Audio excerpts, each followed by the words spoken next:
Gracias, Padre, gracias. Alabado y exaltado sea tu nombre esta mañana. Señor, te bendecimos.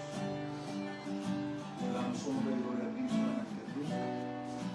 Exaltamos tu nombre santo. Ahora te presentamos los ofrendas, los diezmos, Señor, traídos a tu alcohol. Señor, que siempre sea usado para expandir tu reino y tu gloria. Te lo pedimos todo en el nombre de Jesús, por la sangre de Jesús.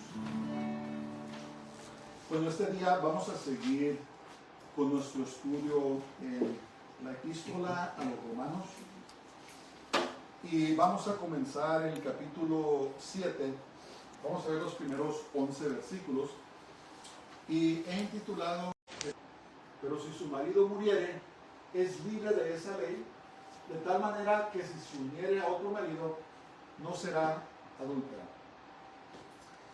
Y debo de enfatizar que este tema sobre la gracia de Dios con relación al pecado es un asunto muy serio. Y la razón que digo eso es porque hay personas que abusan de la gracia de Dios y piensan que a causa de su gracia pueden seguir practicando el pecado.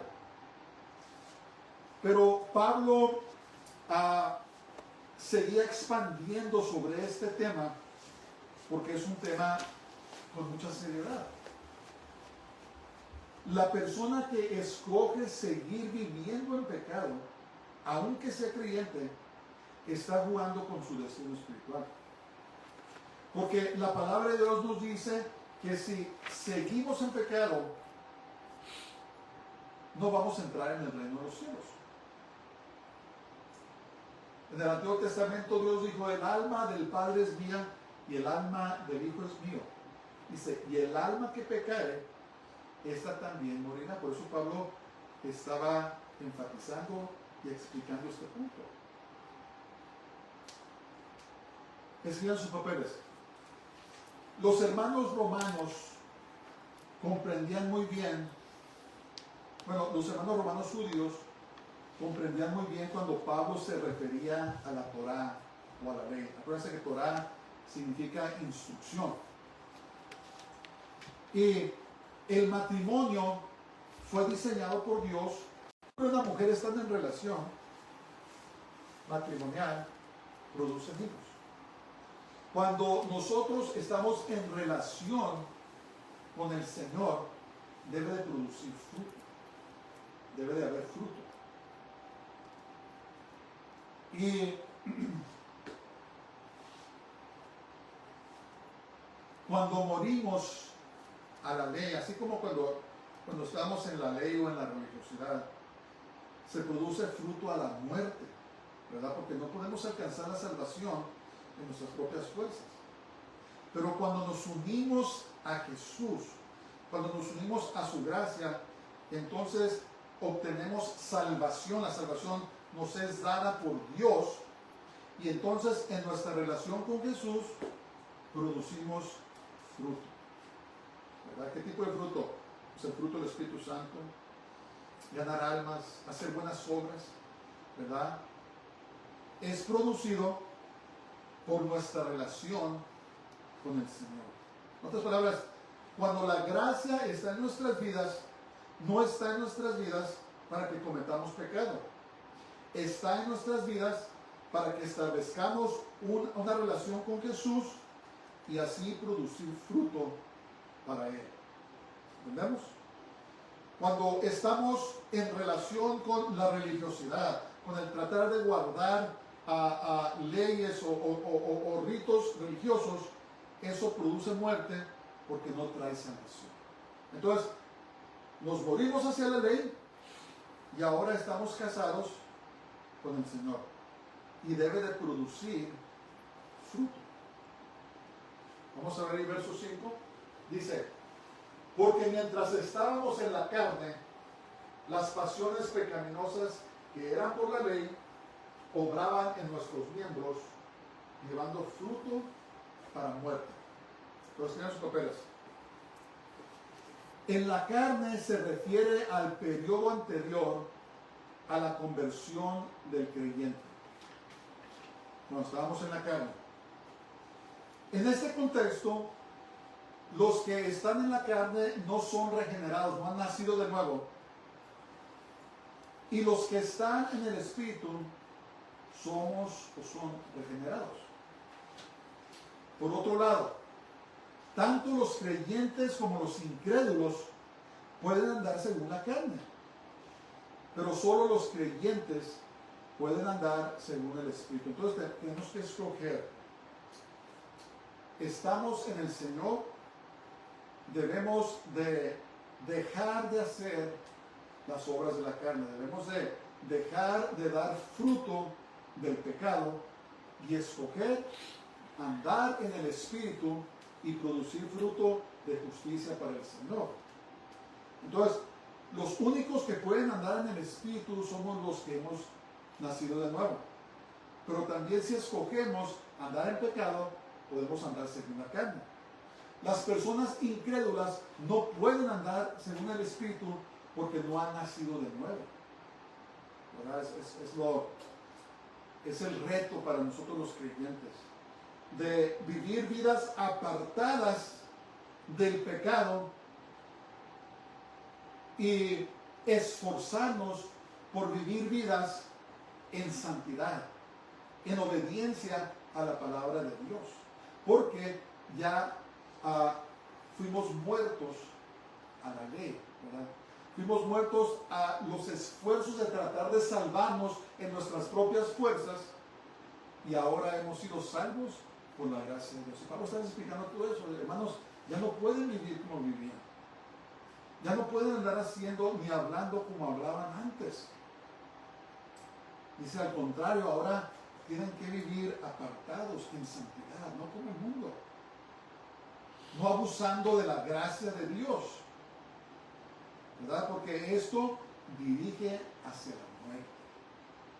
La gracia de Dios nos da el poder para que vivamos las vidas santas que Dios quiere que vivamos y no para que sigamos en pecado. Tenemos que entender esto. Tenemos que entender que debemos de dejar seguir la dirección del mundo y seguir la dirección según la palabra de Dios. Entonces, la ley despertó deseos pecaminosos que se expresaron a través de los miembros del cuerpo y resultaron en muerte. ¿Por qué? Porque así es nuestra naturaleza humana. Entonces, ¿qué pasa cuando nos dicen que no hagamos algo? Es lo primero que hacemos, especialmente si andamos en la carne, especialmente si no somos regenerados, especialmente si no hemos nacido de nuevo, nos dicen que no hagamos algo que vamos a hacer. Dice la Biblia, no codices.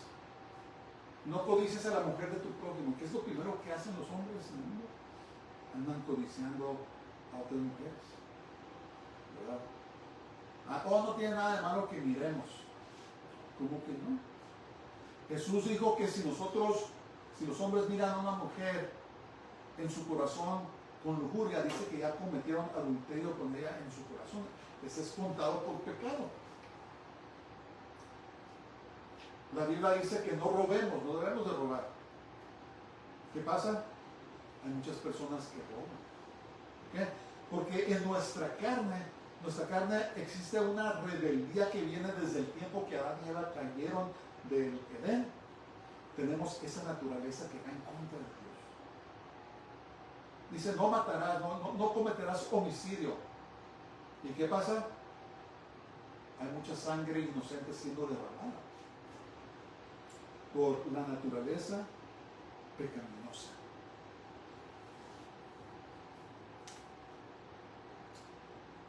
Vamos al verso 6, dice, pero ahora estamos libres de la ley por haber muerto para aquella en que estábamos sujetos. De modo que sirvamos bajo el régimen nuevo del Espíritu y no bajo el régimen viejo de la letra o de la ley. Decían sus papeles.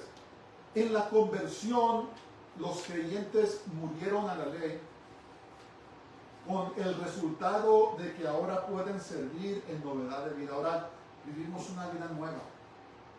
¿verdad? Dios nos ha dado el poder para que no cometamos adulterio, para que no robemos, para que no andemos codiciando, para que no andemos causando mal a nuestro prójimo, para que no andemos adorando a dioses falsos, para que no andemos adorando al dinero, para que no andemos adorando la fama o a las celebridades, sino para que adoremos a Dios. Para vivir, en otras palabras, somos libres para vivir nuestras vidas conforme a la palabra de Dios. Eso es lo que la gracia de Dios, la conversión, el nuevo nacimiento, el hecho de que el Espíritu Santo vive en nosotros, nos da la habilidad de vivir las vidas que Dios quiere que vivamos. El problema es cuando nos rebelamos. El problema es cuando dejamos de luchar. Tenemos que luchar, ¿verdad? Viene la tentación. Y el diablo, el Señor lo reprenda, Él sabe cómo y cuándo llegar a nosotros, ¿verdad? A veces nos deja en paz por un tiempo y andamos muy contentos y haciendo lo que tenemos que hacer, pero de repente cuando menos pensamos, tal vez en nuestros momentos más débiles, ¡pum!, llega la tentación. ¿Y qué tenemos que hacer? Tenemos que luchar. Tenemos que pedirle al Señor que nos dé las fuerzas, el Espíritu Santo que vive en nosotros, para poder vencer esas tentaciones, para no abrirle la puerta al enemigo, porque le abre uno la puerta y entra con fuerza, ¿verdad? Para poder aguantar, para poder resistir cuando viene el tiempo de la prueba, de las luchas, ¿verdad? Y tenemos que escoger, hermanos, porque miren, el diablo no nos puede hacer que hagamos nada de lo que vamos a hacer, solamente puede sugerir. Pero cuando cedemos nosotros, cuando nuestras mentes cedemos, entonces escogemos pecar, y eso es lo que nos aparta del Señor. Y si no tenemos cuidado, y si vivimos, ¿cómo se dice?, en pecado deliberado, corremos el peligro que nos apartemos del camino del Señor. Por eso tenemos que aprender a resistir. Tenemos que aprender a tener una relación muy cercana con el Señor, porque allí es donde están nuestras fuerzas. Esta mañana oramos por victoria, ¿verdad? ¿Dónde están nuestras fuerzas? En nuestra fe en Dios. Tenemos que escoger. En estos días es demasiado el énfasis en los sentimientos, que me tengo que sentir bonito, que tiene que pasar. No, hermanos, tenemos que obedecer, tenemos que escoger obedecer. No tiene nada que ver con las emociones. Las emociones se someten, se sujetan cuando somos obedientes a Dios. Y sí, no hay nada de malo en glorificar al Señor, usar nuestras emociones, pero no debemos de vivir según nuestras emociones. Porque un día estamos acá arriba, otro día estamos acá abajo. Tenemos que fundarnos, tener nuestro cimiento en la palabra de Dios y escoger obedecer la palabra de Dios. Eso es cuando comenzamos a comer carne, ¿verdad? Cuando empezamos a madurar en el Señor, que dice, no, yo no voy a caminar por sentimientos, yo no voy a esperar a sentir bonito, yo voy a decidir obedecer la palabra de Dios. ¿Y qué pasa? Cuando decidimos obedecer la palabra de Dios, es cuando el enemigo vuelve a la gente en contra de nosotros, vuelve a nuestros familiares en contra de nosotros, vuelve a nuestros los empleados en contra de nosotros. Pero tenemos que decidir que vamos a ser obedientes a la palabra de Dios. Ya estamos muertos, ya nos divorciamos del legalismo y la religiosidad. Ya nos divorciamos de las cosas de este mundo. Ahora estamos casados con Jesús, con el Mesías, con Cristo.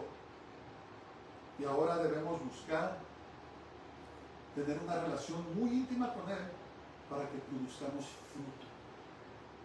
El fruto se produce en una relación muy íntima con el Señor. Pero si andamos preocupados con las cosas del mundo, vamos a dar fruto para la muerte. Y el Señor es lo que quiere que maduremos, ¿verdad? La iglesia en Roma, Pablo no les escribió ninguna carta para reprenderlos, sino les escribió carta para que maduraran, ¿verdad?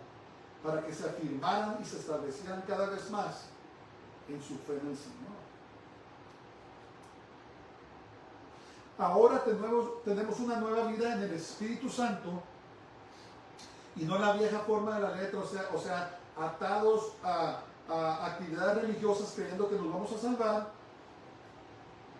la vieja forma de tratar de ganar salvación por medio de la ley. No podemos salvarnos por medio de la ley, no podemos salvarnos por medio de ninguna religión, no importa cuál religión sea, no importa qué denominación sea, no puedes ser salvo por esa denominación.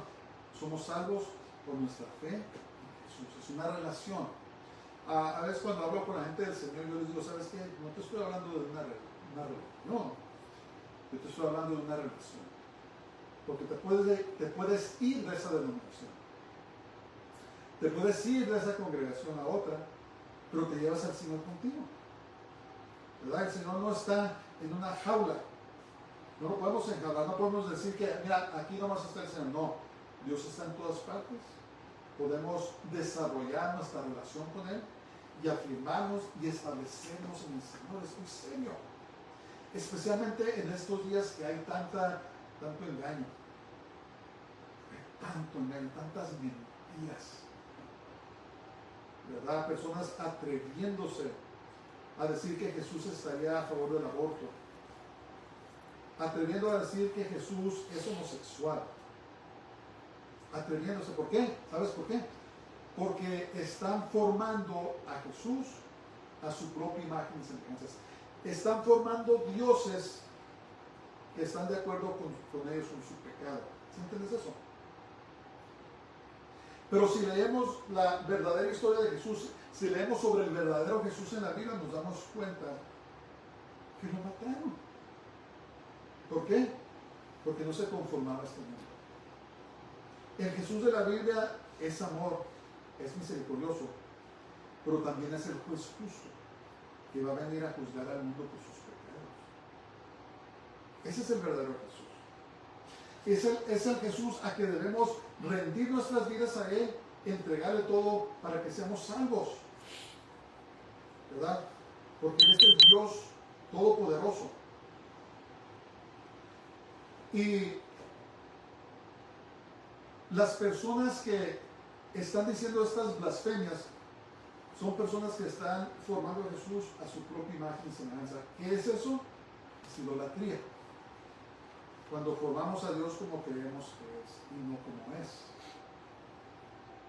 Debemos hablarles a las personas del amor del Señor, pero también debemos decirles que tienen que arrepentirse de sus pecados y entregarse a Él. Es algo muy serio. Mismas personas en las congregaciones están cayendo en esto. Están diciendo que no hay infierno. Están diciendo que Dios nunca mandaría nada al infierno, no existe.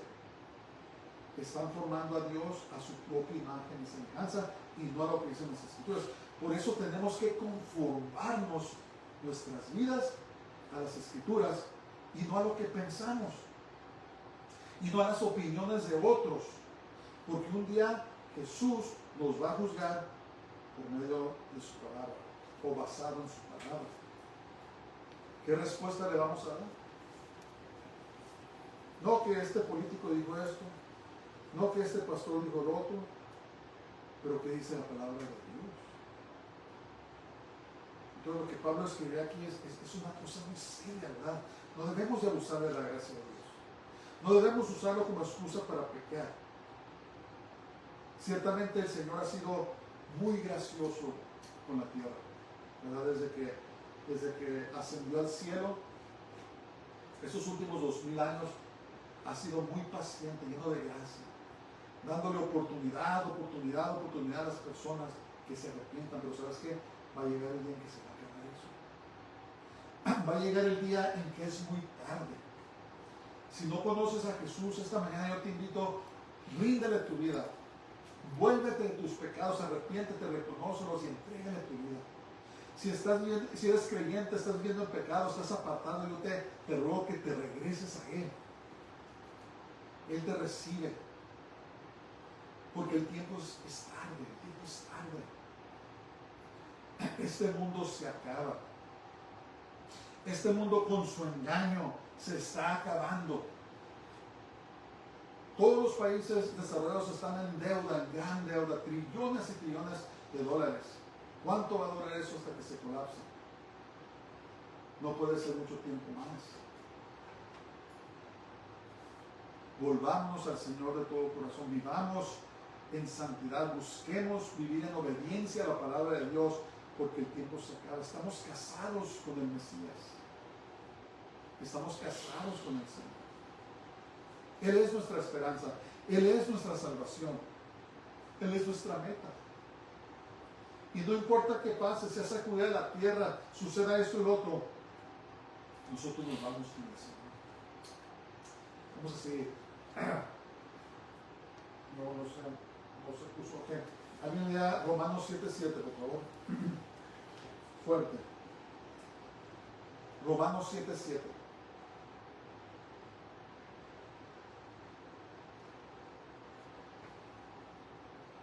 Señor, le respondió el enfermo. 7:7, Romanos. Romanos 7.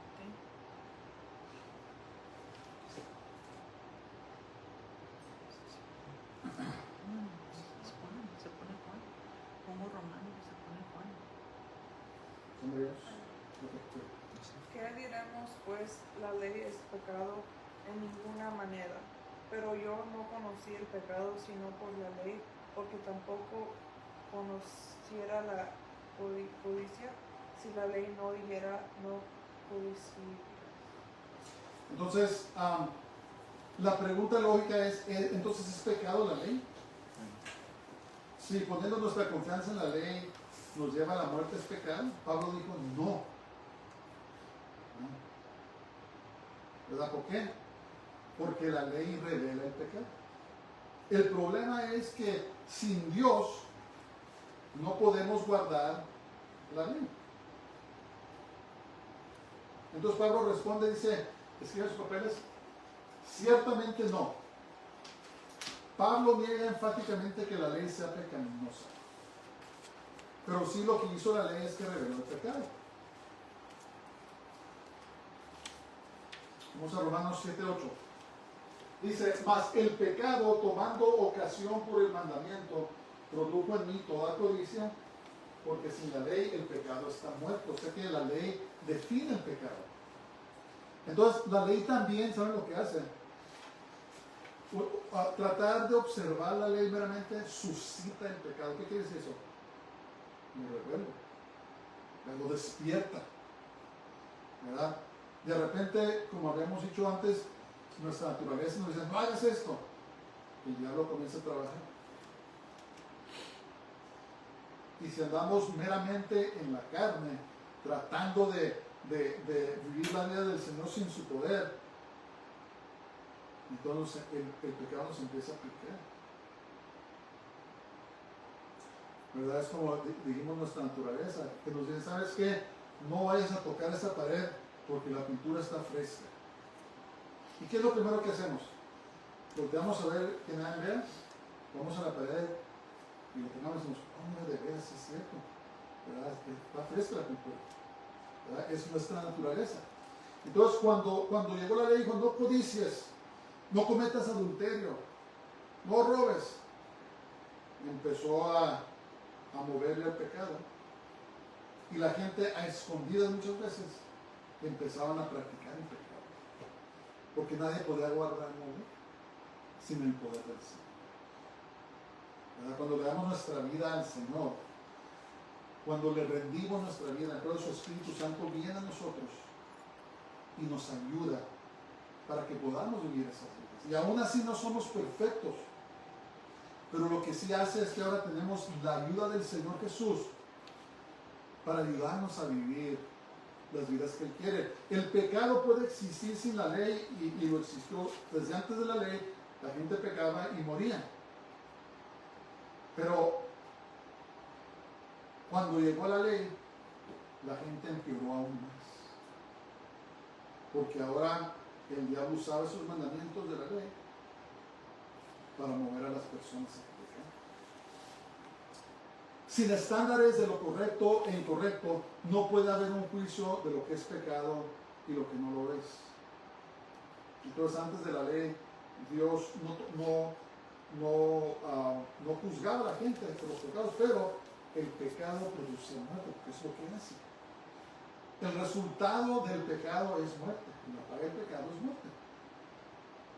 La ley, sin embargo, con sus mandatos contra ciertos comportamientos, puede despertar el deseo de realizar esos malos comportamientos. Es lo que pasaba. Y es lo que pasa ahora, ¿verdad? Con personas religiosas que piensan porque van a cierta denominación o porque hacen ciertos ritos o se visten de cierta manera o no se visten de cierta manera o se ponen o no se ponen, piensan que tienen la salvación por eso, pero no. Y muchas veces esas mismas personas viven vidas dobles, pecaminosas. Yo las he conocido, ¿verdad? Enfrente de la gente tienen un cierto comportamiento, pero cuando están acá solas, cuando nadie nos está viendo, viven otra vida. ¿Por qué? Porque no hay poder. El poder viene con nuestra relación muy íntima con nuestro Señor Jesús. Y como les digo, aún así no somos perfectos, cometemos errores, pero el Señor nos ayuda para que sigamos adelante. Romanos 7:9. Y yo sin la ley vivía en un tiempo, pero venido el mandamiento, el pecado revivió y yo no viví. Yo estaba vivo en un tiempo. ¿Qué quiere decir eso? En sus papeles. Pablo no ignoraba ni tenía una falta de preocupación sobre la ley. Más bien tenía un concepto puramente externo e imperfecto. En otras palabras, se creía que estaba vivo porque no comprendía bien lo que estaba diciendo la ley. Pero cuando Pablo comenzó a entender los verdaderos requisitos de la ley moral de Dios, cuando le puso atención, poco antes de su conversión, es cuando el pecado revivió y murió. Es que no lo entendía Pablo, pero cuando llegó a comprender lo falto que somos, entonces ahí fue donde la ley lo agarró. Cuando a veces, ¿cómo puedo explicar eso? A veces cometemos cosas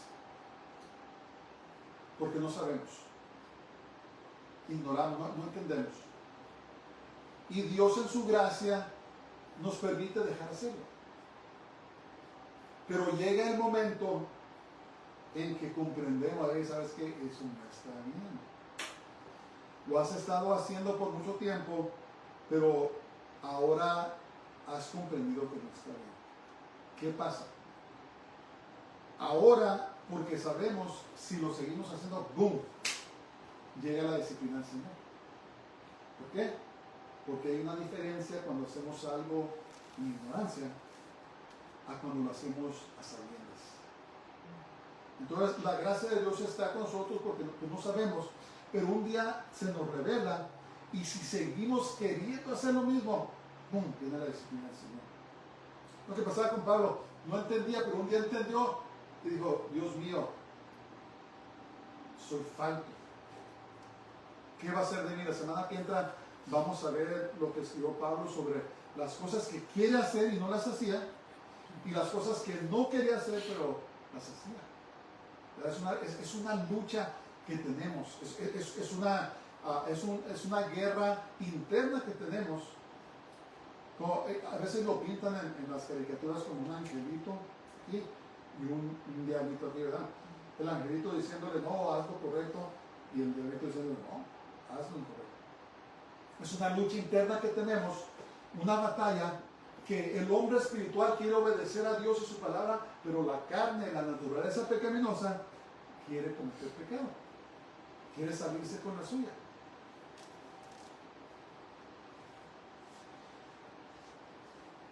Entonces, cuando Pablo comprendió, realizó su verdadera condición como un desesperadamente pecador manual.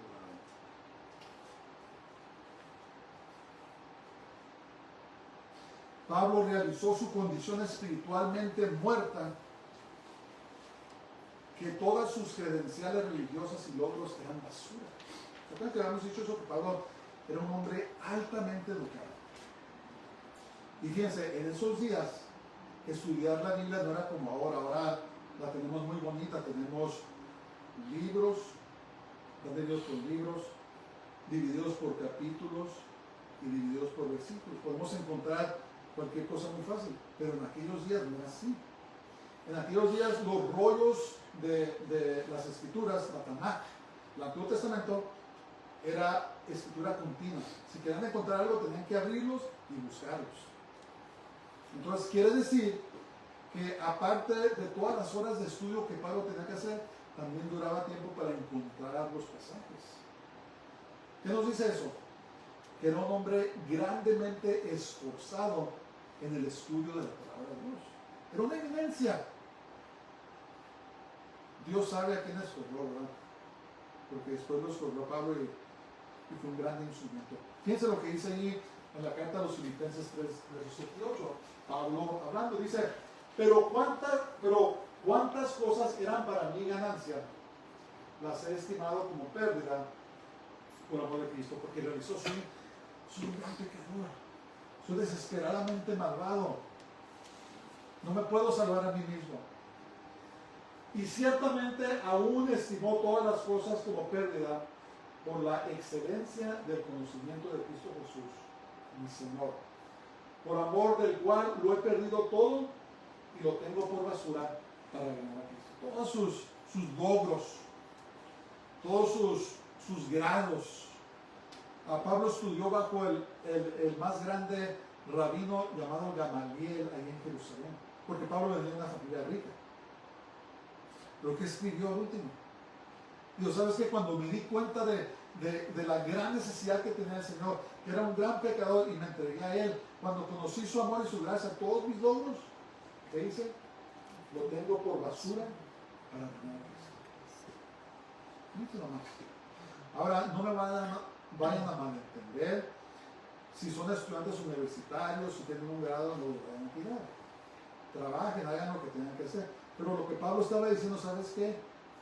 Cuando yo estaba en mi apogeo, cuando caminaba en mi orgullo y mi soberbia, y toda la gente me miraba y decían, wow, ahí viene Pablo, ahí viene el gran doctor de teología. Dice, cuando en esos tiempos que me creía que estaba tan cerca de Dios, pero después realicé mi condición miserable. Cuando después realicé que estaba tan lejos de Dios y estaba persiguiendo a su iglesia. Ahora dice, todos esos logros, todo lo que antes me causaba orgullo y arrogancia, soberbia, ahora dice, los tengo por basura. ¿Y qué pasó con Pablo? Pues cuando vino al Señor, dedicó toda su vida al Evangelio. Es lo que decía. Iba y predicaba y trabajaba también. Pablo era un hombre lo admiro, porque Pablo escogió ganarse la vida con sus propias manos para guardar la integridad del Evangelio. Vean que a veces, y no tiene nada de malo que los pastores digan de los diezmos y eso, para eso son, pero siempre hay personas que abusan, ¿verdad? Abusan de las ovejas, de las personas, por ganar dinero. Y Pablo, para evitar eso, escogió, digo, ¿sabes que yo tengo tanto derecho de vivir del Evangelio? Pero escojo trabajar con mis manos, dice, porque quiero mantener la integridad de mi apostolado y guardar la integridad del Evangelio. Para mí, yo lo admiro mucho, ¿verdad? Entonces Pablo escogió hacer eso y llegó a conocer que es la gracia de Dios por la cual somos salvos. Es el poder del Espíritu Santo que ahora obra en nosotros, que nos da el poder de vivir esa vida. Por eso tenemos que estar enfocados en el Señor y no en nuestras circunstancias y no en las cosas de este mundo, ¿verdad? Acuérdense, vamos hacia una meta, vamos corriendo hacia una meta. Tenemos a dónde llegar. Todo lo que tenemos aquí en el mundo, nuestros trabajos, nuestro dinero, nuestras pertenencias, son solamente medios para poder vivir y adorar y servir al Señor.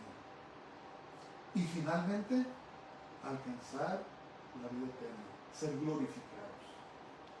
nunca perdamos ese enfoque en nuestra meta, que es Jesús. Nunca la perdamos, porque la perdamos, nos desviamos del camino. Andamos metidos acá en todo, menos en lo que debemos estar metidos. Que Dios nos ayude. Que Dios nos ayude.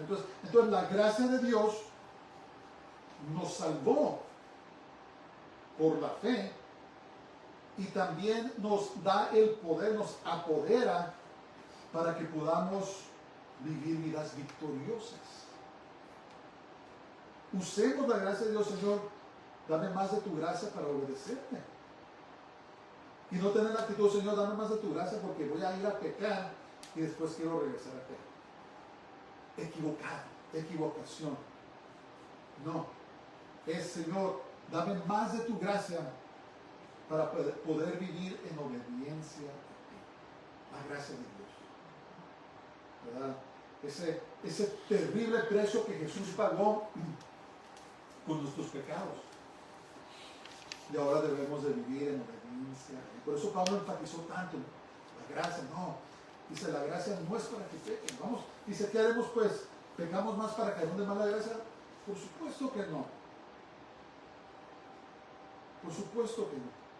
Más bien pidamos gracia para poder vivir en obediencia al Señor. La necesitamos.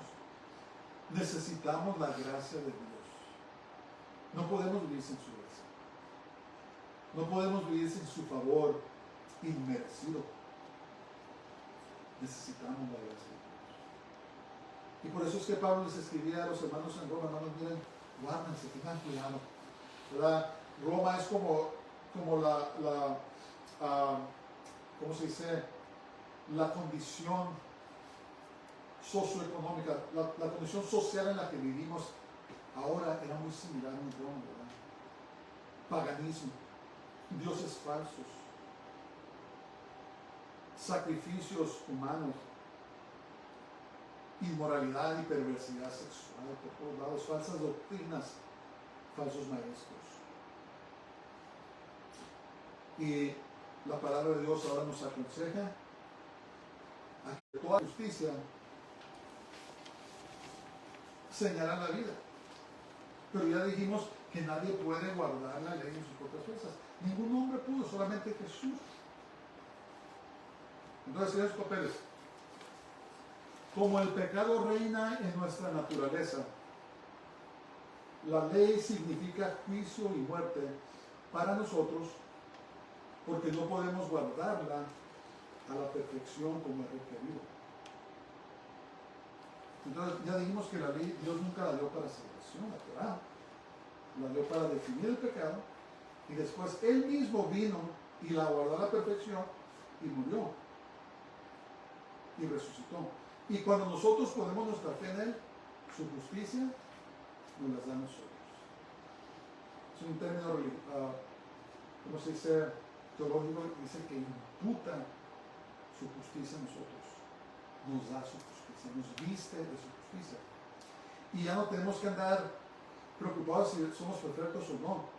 Ahora debemos andar en su gracia, en una relación muy íntima con el Señor, ¿verdad? Confiando en Él siempre. Por eso dijo Pablo, estoy persuadido que el que comenzó la buena obra en vosotros, dice, la perfeccionará hasta el día de Jesús.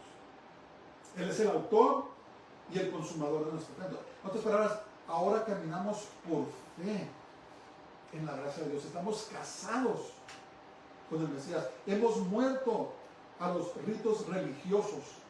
Hemos muerto a las obras que dicen que las ocupas para ser salvas.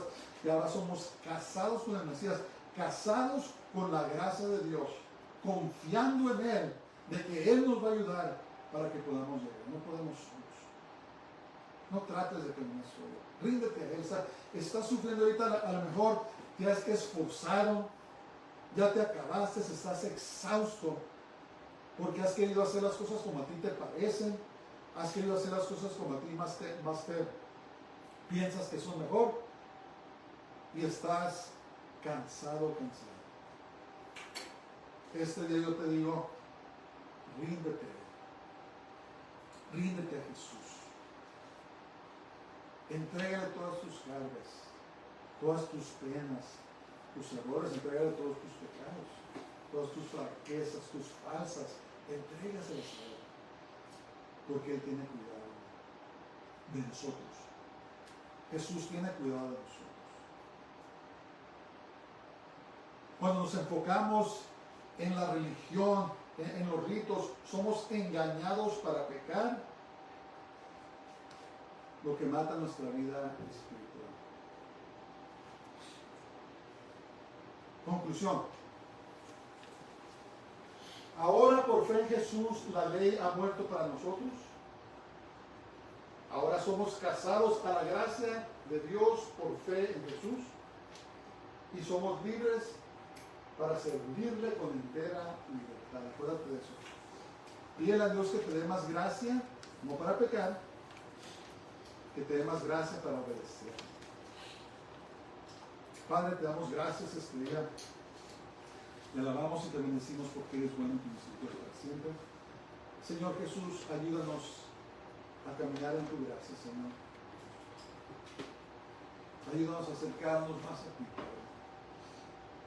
Y ayuda a todos mis hermanos que estén luchando, porque hay persona que me está escuchando, Señor, para que puedan vivir esas vidas victoriosas. En el nombre de Jesús, en el nombre del Santo Israel, Yeshua HaMashiach, lo pedimos. Jesús, aquí. Baruch, Nabab, Hashem Adonai, bendito el que viene en el nombre del Señor.